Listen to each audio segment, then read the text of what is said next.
സംബന്ധിച്ചിടത്തോളം വളരെ സന്തോഷകരമായ ദിനമാണ്. കണ്ണൂർ ജില്ലാ പോലീസ് രണ്ടായി പിരിഞ്ഞു. റൂറലും സിറ്റിയുമായി പിരിഞ്ഞതിന് ശേഷം കണ്ണൂർ ജില്ലാ ആസ്ഥാനത്തിൻ്റെ അല്ലെങ്കിൽ കണ്ണൂർ ജില്ലയിലെ പോലീസിൻ്റെ ജൂറിസ്ഡിക്ഷൻ റൂറൽ സിറ്റി എന്ന നിലയിലേക്ക് മാറിയതിന് ശേഷം ഒരു ജില്ലാ പോലീസ് ആസ്ഥാനം പുതുതായി ഇവിടെ നിർമ്മിക്കപ്പെട്ടിരിക്കുകയാണ്. അതിന് ഉദ്ഘാടനമാണ് ബഹുമാനപ്പെട്ട മുഖ്യമന്ത്രി അല്പസമയം മുമ്പ് ഓൺലൈനായി ഉദ്ഘാടനം ചെയ്തത്. നേരത്തെ മറ്റു ജില്ലകളിലെ സിറ്റി പോലീസിന്റെ ജൂറിസ്ഡിക്ഷൻ കേവലം കോർപ്പറേഷൻ മാത്രമാണെങ്കിൽ കണ്ണൂർ ജില്ലാ പോലീസിന്റെ ജൂറിസ്ഡിക്ഷൻ അതിനുമപ്പുറത്തേക്ക്, കോർപ്പറേഷനപ്പുറത്തേക്ക് ചില അസംബ്ലി മണ്ഡലങ്ങൾ കൂടി കവർ ചെയ്യുന്ന ജൂറിസ്ഡിക്ഷനാണ്. കണ്ണൂർ ജില്ലാ പോലീസിന് സിറ്റി പോലീസ് കമ്മീഷണറേറ്റ് ഇവിടെ ഒരു പുതിയ കെട്ടിടത്തിലേക്ക് മാറുകയാണ്. ഏതാണ്ട് 14 കോടിയിലേറെ രൂപ ചെലവ് ചെയ്തുകൊണ്ടാണ് ഇത്തരം മനോഹരമായ ഒരു ആസ്ഥാനം ഇവിടെ പണിതിട്ടുള്ളത്. പോലീസ് ആസ്ഥാനം ഇവിടെ നാടിന് സമർപ്പിച്ചു. ഒരു മാസത്തിനുള്ളിൽ പൂർണ്ണമായും നേരത്തെയുള്ള കമ്മീഷണർ ഓഫീസ് ഈ പുതിയ കെട്ടിടത്തിലേക്ക് മാറുകയും ചെയ്യും. അങ്ങനെ മാറുമ്പോൾ പുതിയ കാലത്തിനനുസരിച്ച് പോലീസിന്റെ ആസ്ഥാനവും മാറുമെന്നാണ്.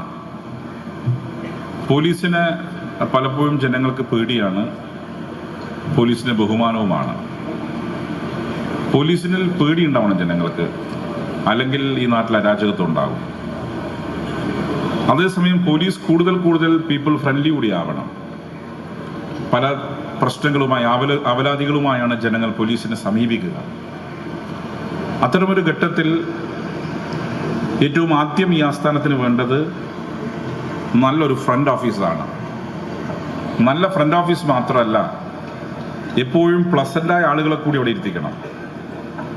എല്ലായ്പ്പോഴും എല്ലാവർക്കും പ്ലസന്റ് ആവാൻ സാധിച്ചു എന്ന് വരില്ല. പക്ഷേ അത് സിറ്റി പോലീസ് കമ്മീഷണറും DIGയും യതീഷും അതുപോലെ തന്നെ നിതിനും ഉറപ്പിക്കേണ്ടത് ഫ്രണ്ട് ഓഫീസിൽ ഇരിക്കുന്നവരെപ്പോഴും പ്ലസന്റായി ജനങ്ങളെ റിസീവ് ചെയ്യാൻ സാധിക്കുന്നവരായിരിക്കണം എന്നുള്ളതാണ്. ജനങ്ങൾക്ക് ഒരുപാട് ആവലാതികളും അതോടൊപ്പം തന്നെ പരിഭവങ്ങളും ഉണ്ടാകും. ആവലാതികളും പരിഭവങ്ങളും പരാതികളും തരാൻ വരുന്നവരെ പുഞ്ചിരിച്ചുകൊണ്ട് സമീപിക്കാൻ സാധിക്കുന്ന ഒരു ഫ്രണ്ട് ഓഫീസ് ഇവിടെ ആദ്യം ഉണ്ടാകുമെന്ന് ഉറപ്പിക്കേണ്ടത് ഈ ആസ്ഥാനത്തിന്റെ മേധാവി എന്ന നിലയിൽ ശ്രീ നിതിൻ രാജാണ്. അത് അദ്ദേഹം ആ നിലയിൽ ഉറപ്പിക്കും എന്ന വിശ്വാസമാണ്. ഒരു റൂളിംഗ് പാർട്ടിയുടേതാകുമ്പം നിങ്ങളുടെ മഹബുകൾ പുകഴ്ത്താനും ഒപ്പോസിഷൻ ആകുമ്പം നിങ്ങളുടെ കുറ്റങ്ങൾ കണ്ടെത്താനുമാണല്ലോ ശ്രമിക്കുക. നിയമസഭാ പ്രൊസീഡിങ്സ് മനസ്സിലാക്കിയവർക്ക് മനസ്സിലാവും. പക്ഷേ ഏതായാലും പോയ 10 വർഷം നിങ്ങളുടെ കുറ്റങ്ങൾ കണ്ടുപിടിക്കേണ്ട സാഹചര്യം എനിക്കുണ്ടായില്ല. കാരണം ഞാനൊരു റൂളിംഗ് ഫ്രണ്ടിന്റെ ഭാഗമായിരുന്നു. നേരെ മറിച്ച് ഒപ്പോസിഷനിലാണെങ്കിൽ നിങ്ങളുടെ കുറ്റങ്ങൾ കണ്ടെത്തി പർവ്വതീകരിച്ച് അവതരിപ്പിക്കാൻ ഞങ്ങളും തയ്യാറാകുമെന്നുള്ളത്. പക്ഷെ ഇവിടെ ആ നിലയിലേക്ക് അവതരിപ്പിക്കേണ്ടി വന്നിട്ടില്ല. പോലീസ് സേനക്കകത്ത് കാലാനുസൃതമായ മാറ്റം സംഭവിച്ചിട്ടുണ്ട്. കേരളത്തിലെ പോലീസ് സേന ലോകത്ത് ഏത് സേനയോടും കമ്പീറ്റ് ചെയ്യാൻ സാധിക്കുന്ന സേന തന്നെയാണ്. ഏതൊരു സേനയോടും അന്വേഷണത്തിന്റെ കാര്യത്തിൽ, കുറ്റവാളികളെ പിടിക്കുന്ന കാര്യത്തിൽ, ലോ ആൻഡ് ഓർഡർ എൻഷൂർ ചെയ്യുന്ന കാര്യത്തിൽ, ഇതിലെല്ലാം ഏറ്റവും മാതൃകാപരമായി പ്രവർത്തിച്ച പോലീസ് തന്നെയാണ് കേരളത്തിലെ പോലീസ്. ഒരു കാരണവശാലും തെളിയിക്കാൻ സാധിക്കില്ല എന്ന് എഴുതിത്തള്ളിയ പല കേസുകളും തെളിയിക്കാൻ സാധിച്ചു.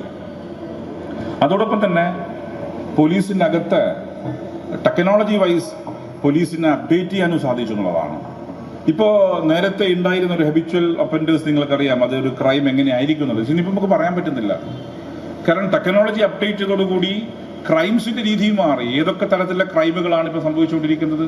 നമ്മുടെയൊക്കെ ഇമാജിനേഷൻ അപ്പുറത്താണ് ക്രൈംസ്. അപ്പം അങ്ങനെ വരുമ്പം കേരളത്തിലെ പോലീസ് സേന നവീകരിക്കപ്പെട്ടിട്ടുണ്ടെന്ന് മാത്രമല്ല, ക്രൈം കണ്ടുപിടിക്കാൻ പാകത്തക്ക നിലയിലുള്ള ടെക്നോളജി കൂടി നമുക്ക് അനിവാര്യമായി എന്നുള്ളതാണ്.